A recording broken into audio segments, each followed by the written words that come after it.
Mm. Oh, hey, B. Jamie, that's me here. Listen, I hope y'all had a great weekend. And to all the mothers, all right. I hope y'all had a wonderful Mother's Day weekend as well. Okay. Um, Listen, I just came down here to run my mouth for a little piece. Not a whole lot, honey, just a little piece, little piece, little piece, little piece. Okay. And let me see what I want to get into first. All right. Child. Listen, somebody asked me about that Nature Boy documentary. One of y'all got down in my comments and said, Jamie, I would love to hear your thoughts on the Nature Boy documentary. We're gonna talk about that in a second. Okay. We're gonna talk for the people that's wondering about it. We're gonna talk about that in a second. Okay. First up, real quick, one of the things that happened over the weekend, or shall I say like Friday, Chris Brown's album. Let's talk about it for a quick second, okay? There have been a lot of mixed reviews. Y'all know Chris dropped his album Friday. All right. It's called Brown. Okay. So he dropped that album on Friday. And it's been mixed reviews. Some people haven't really been feeling it as much. Some people set up a particular expectation for this particular album, and it's been mixed reviews. Okay, now for myself personally, I did get a chance to listen to the album, and I like the album in my personal. Now there are things about the album that I do not like, i.e., I do not like the Young Boy NBA feature. I don't like the Glorilla and the Sexy Red feature. Okay, one of the songs that I love is Call Your Name. Hey, I like that Call Your Name song, but when y'all switch the beat up for Sexy Red to come in, it pisses me off. And I really want him to take her and Glorilla off that song. If it was gonna be like that, I was okay with the song being a minute and 30 seconds. Like, we did not need the extra with them rapping. So if you drop a deluxe, can you take that ass off of it? Because as soon as his part is over, I fast forward to the next damn song. Okay. Which is For the Moment. I believe it is For the Moment. He did a music video to that. Love the song. Don't quite understand the video in my personal because it don't really match the song, but then at the same time, it kind of matches the song because really what he's talking about is being on demon time. Just a little bit. At least that's what I got from him. I said, oh, he on demon time. You know what I'm saying? So after she done dancing and stuff, he want to get in the sheets to be a little freaky, and he'll take anything for the moment. And it's like, okay, I get it. Just a little piece. I wait for somebody to dissect that the way that they dissected the Fallen video that he did over there with Leon Thomas and the people. All right. But all in all, I feel like the album was pretty good in my personal, but he saw the mixed reviews and he did come out. And Chris said, just want to say thank you to everyone who listened to the album. He says it's been a lot of mixed reviews, and I can't take my audience. He says, I can take my audience's criticism and opinions, meaning all y'all folks out there that's hating, okay, didn't even give the music a chance at all because you don't like me. I don't give a fuck what y'all got to say, okay? But to the people that like me and been supporting me, I'll take y'all criticism, okay? He says the last three albums have came under the same scrutiny, and it eventually grew on people. Thank you for even talking. I'm sorry, even taking the time out to listen, okay?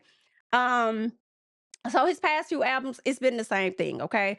I did Chris put 40 songs? I felt like he put 40 songs one time on one album. I don't know. Maybe it was 20, but it like one thing he gonna do, because all he do is sit in the house and make damn music, child. So one thing he gonna do is make a whole lot of music. Okay. So I'm not really surprised. I mean, it ain't no different than when people try to do like two albums, like a part A, part B, or whatever the case is. It's about the same damn thing. But I thought that the album was cute. I like Honey Pack. I like Hate Me. I like It's Not Me. Yeah, I think it's not you, it's me. Um, Body Goals is cool, but some part of me feel like we don't need Tank. I think for me, a lot of the features he did, I don't really care for. Love the one with Lucky Day, Slow Jams. Oh, you ate that. Okay. I like Present. Like, yes, I think it's a good album in my personal. People are entitled to their own opinions if they do not like it. But I think Chris listens to his fans. Like, I wouldn't be surprised at some point if he dropped him a little mixtape or something like that for the people, so the fans can feel heard. For some of the ones that may like a certain type of music, maybe, I feel like this whole Brown album, a lot of them was asking for him to name this next album Brown, and this what he did. So I mean, I don't know. But y'all let me know how y'all feel about the album. If you can't stand the album, then I don't know. I kind of feel like then, child. Well, I would be one of the people to tell you to give up them damn tickets to the concert. But let's be clear, that man gonna be performing more than just this Brown song. But if it a Brown album, but if it came down to it, I think he definitely should do Call Your. First of all, let's get to Leave Me Alone, okay? It's the music that plays for about 2 minutes before he actually gets into the Leave Me Alone. That right there needs to be a part of the opening show. I don't care when nobody scoot back up off me, girl. He needs to play those first 2 minutes as the intro to get everybody hyped up before he busts out and do what he gonna do. Okay, that's number one. Number two, he has to do Call Your Name, but when you do Call Your Name, you gotta cut it off before Sexy Red and Glorilla. Now, if you bring them out, do not bring them out here in Atlanta. I don't care what nobody says. I can't stand Sexy. Okay, do not bring Sexy Red and Glorilla out for that song. Let's go ahead and do the first portion, which is your portion. We're gonna cut that. We're gonna spin into a transition of For the Moment. That's what we're gonna do there. Okay, so we need you to do those two. So, and I feel like it may be one more. I just gotta see what that one more finna be. You know what I'm saying? I really would love to get slow jams in my personal with Lucky Day, but if you decide not to do that, that's fine. But at least give me Call Your Name and spin that into For the Moment. Like we gotta do For the Moment. You know what I'm saying? We gotta do whatever that little dance is. We have to do that. So you're gonna have to bring the people that. But all in all, for me, I feel like the album was pretty good. Y'all leave y'all thoughts and comments down below about that. And we're gonna move on into something else as we talk about music, because I don't know if y'all saw Latto put a post up where she talks about going into retirement. Y'all know Latto is dropping the album May 29th, I think she said, and then she said this is her retirement album. Do I believe Latto is retiring? Absolutely the fuck not. I don't. I do not believe that Latto is retiring. I can see her taking a step back to be mama bear to her little girl. And I also think that, does she gotta work? Yes and no. Yes and no. I feel like her baby daddy will take care of her. I don't feel like she gotta work. I feel like she has put in enough work to not have to do so much. And I just don't see her retiring. Like when you've grown up with your entire life being about rap, whether it's music, whatever the case is, if that's what's been embedded in you and you love it so much, I just don't ever see her taking a break. But I mean taking a full retirement from it, but I do see her taking a break, and taking a break may be great. It may be good for her musically. So when she returns, she may have a completely different sound, different life experiences that she could rap about. So we'll just have to see. But retirement, no. In my personal, I feel like Latto is saying this is her retirement in an effort to gain additional momentum and conversation around her album that is expected to drop at the end of the month. And I feel like it may be some other antics, you know what I'm saying, that may lead up to it. Do I think the album's going to be good? Yeah, I do. At least I'm hoping that it's good, right? I'm liking Business and Personal. I'm liking Get Out My Face. Love that song. And I think it was one more song that she's dropped recently. So, and I think the videos were cute. So it's like I'm liking it. I'm liking it, girl. I think you're gonna have a good project on your hands. I think I would like this project better than I've liked the previous one she dropped, the Cheetah Print, whatever it was she had going on that last album. It was okay. She did a tour for it. It was cool, but I think I'm gonna like this one better. All right. Um but what else? But that's what's going on with Lotto Child. All right. Next thing I want to get into is this James Charles. Y'all know James Charles. I haven't really been tuned into him. I never really bought into his products or supported him in that type of fashion. You know what I'm saying? He's not like what I be getting into or anything like that, but he's an influencer. I think he's into makeup. I think he may have had like a makeup line, whatever it was he had going on for himself. So recently, the Spirit situation that took place where the airline ended up shutting down, a lot of people ended up being laid off and lost their jobs, right? Well, he comes down to the internet getting ready to troll people. And I have to shout out a content creator called Too Raw, Too Real, because I felt like he ate his ass the fuck up. So let me get into this video over here on Too Raw, Too Real's page so that we could check out exactly what all went down. So let's hop over here. Cha. Okay, great, great, great, great. Let's check it out. Spirit Airlines just filed for bankruptcy and I have lost my job.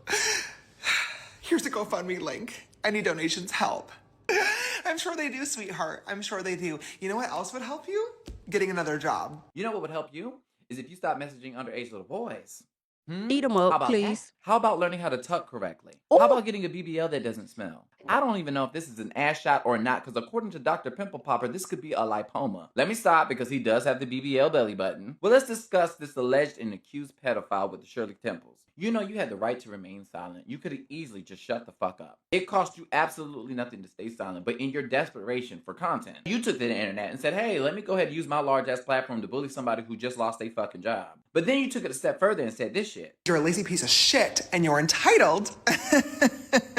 And you think that influencers and celebrities should fund your life for you. Why would I ever help you? It's interesting, isn't it, when Z-list celebrities with no talent forget that they wouldn't have shit if it wasn't for the people. Remember when your bitch ass was pushing pallets begging people to buy your product? Please don't get it fucked up. If people didn't buy your fucking product, you wouldn't have the fucking amount in your fucking bank account. Y'all would not have shit without us. And speaking of your bullshit ass product, I do recall when a consumer used one of your fucked up ass pallets and it stained her motherfucking eye, gave her a fucking sty, and you were going back and forth with her on Twitter, sister. And this is what I have to say, Mr. Alleged Child Molester.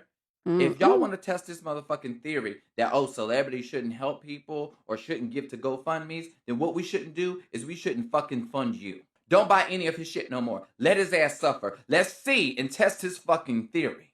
Spirit. So right now, James Charles' ass is getting drugged on multiple platforms by multiple people. And I'm so here for it because it was so damn unnecessary. Like, and then I feel like it wasn't always confirmed. I feel like some of those people may have been surprised, right, by them losing their job. So of course they may need immediate help. Not to mention, weren't it like a wasn't it like a pause? Maybe not with them. Maybe it wasn't with them. So let me just say this. I think that the people may have been surprised about them losing their job, either way it go. And you're not able to get a job so quickly. Like even if they wanted to shift from Spirit Airlines to go to American Airlines or Delta or something like that stuff takes time and they may not be hiring right now. Okay? They're like, it's a whole job just applying for a job. Okay. I always hear people talk about how they put out hundreds of thousands of applications and they may have only heard from maybe 30 companies. All right. And may even advance to 10 interviews. Like it's a lot going on. So for him to put this post out being so extremely inconsiderate of others, like, and the very people that you're talking to are likely people that have supported you and helped you become who you are. It's like you deserve to be fucking roasted. Then he wants to come to social media and he wants to apologize, but I don't really care to play the apology or to listen to it because I feel like nowadays people are so forgiving in my personal that folks really get off how they really feel and then they turn around and they want to apologize and I just don't feel like it's genuine. It's like, let me get him this apology. Let me just, damn, here you go. But what I said the first time is how I really felt. But I see more y'all are upset than what I expected. So let me just go ahead and give y'all this apology. I know y'all gonna forgive me anyway. But what I said in the beginning is really how I feel anyway. Very whack. In my personal, he has millions of followers, so I don't really see him being too affected. I don't see people unfollowing him by the masses or anything like that. But you know, this is who y'all made famous that he turned around and came and tap danced and played in y'all damn face. I really hate it. I really hate it. I feel like the wrong people have been getting successful these past few years, and I don't quite understand it.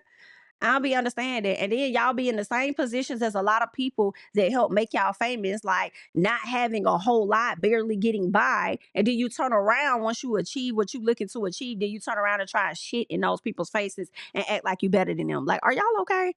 I'll never understand it. But he's getting drug all over TikTok and shit, and I love it for him. I hope they stay on your head for the rest of the damn week, honestly. So you might want to stay your ass off social media. Just very much so whack. Let's get into something else real quick. Y'all know Stefon Diggs and his assistant went to court last week. He ended up getting found not guilty on the strangulation charges. So Miss Ma'am did not like the narratives that were being put out there about her. And so she decided to come to the front to let the people know just because he was found not guilty does not mean that I was lying. And I feel like she does have a point about that. It doesn't fully mean that you were lying, but you also did not do yourself a good service because it definitely did not seem like you were telling the fucking truth. I will tell you that.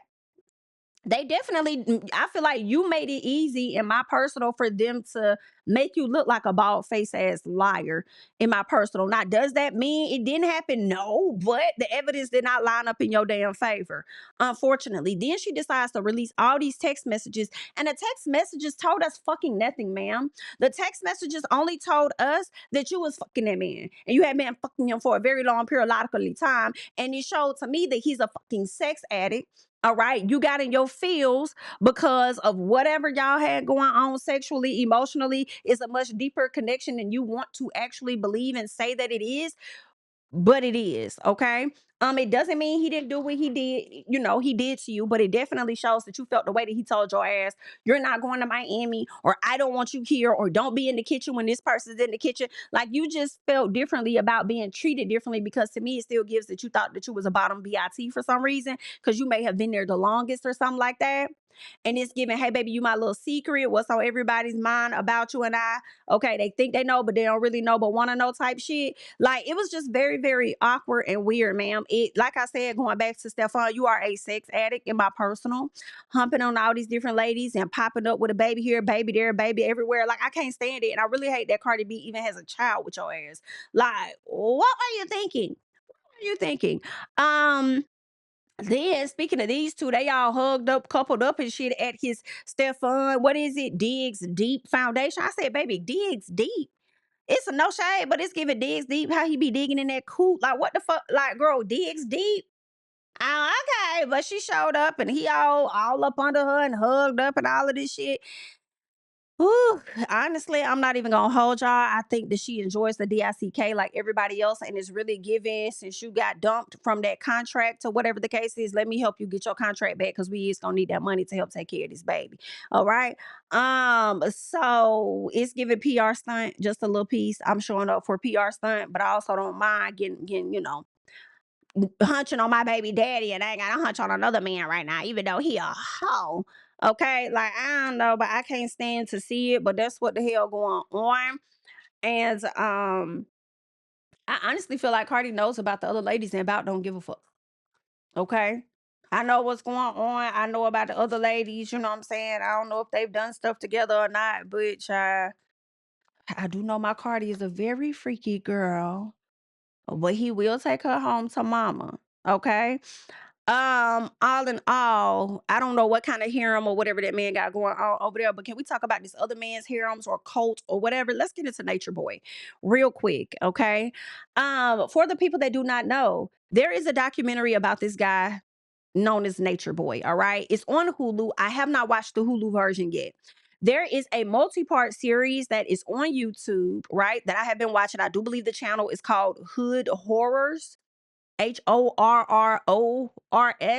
I don't know if it's Hood Horror Stories or if it's just Hood Horrors. But if you type in Hood Horrors, at least the first part, and type in Nature Boy, baby, that man did he did what the fuck he needed to do with that documentary. And I really hope that it was fully monetized, right? Because sometimes when you get into these type of topics, YouTube like to, censor, limit monetization and all of this SHI. And knowing that it's evergreen content that people are now coming back to and watching, I really hope that he's receiving a cute coin for it.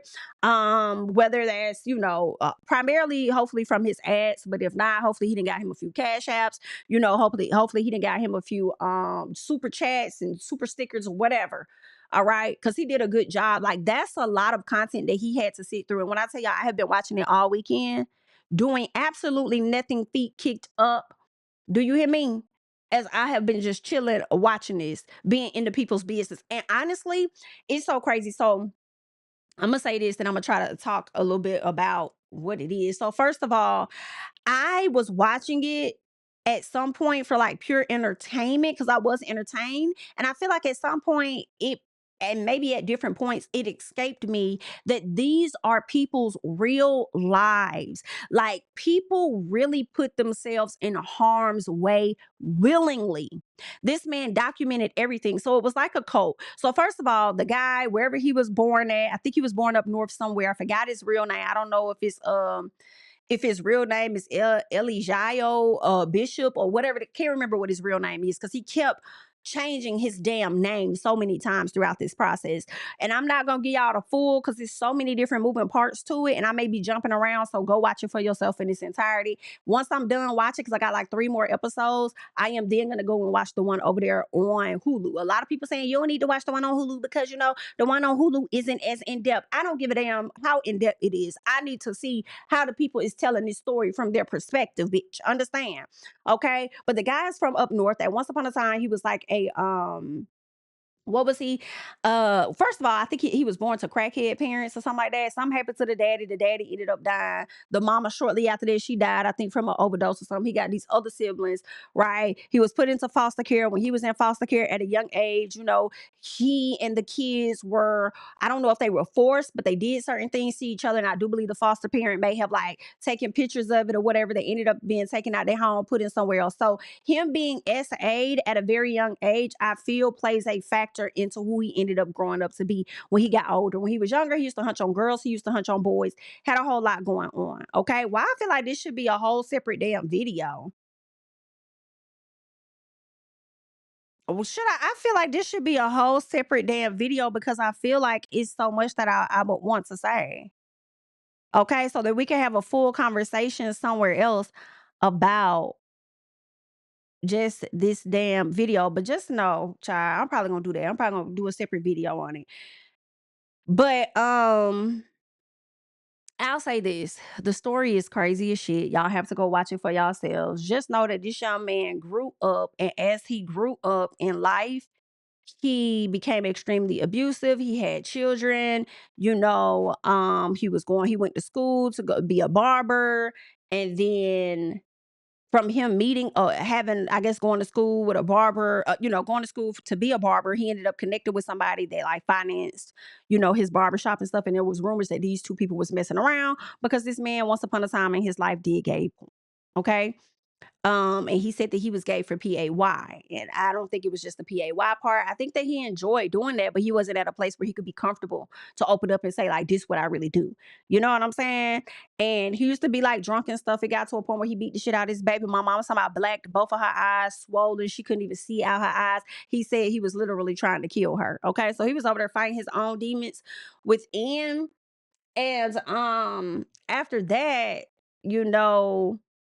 I think that's when he was like, if you get me out this situation, then I'll never do it again and all this other stuff, right? And I think that's where he went deeper inward into like his God-like thoughts, whatever he had going on, that eventually a cult was created. A group of people, he got together to create some type of organization and basically to live an opposing life than what a lot of people lived in America based on the quote unquote system and how they wanted us to live. He felt like it all was a sham and a scam. Whole time he was running a sham and a damn scam, honey, and the people was running behind it. Okay, but I may do that in another video. Real quick, y'all leave y'all thoughts and comments down below. I'm gonna catch y'all in the next one. All right, bye. Yeah, family over fame in this bitch, yeah. The glory of living righteous is setting in. My street knowledge and education's a perfect blend. Young mogul, independent, I've been setting trends. The first one from my family to be faithfully wed. Fuck niggas and the horses that they riding on. I see this shit from all angles like a polygon. I'm never politicking the drama.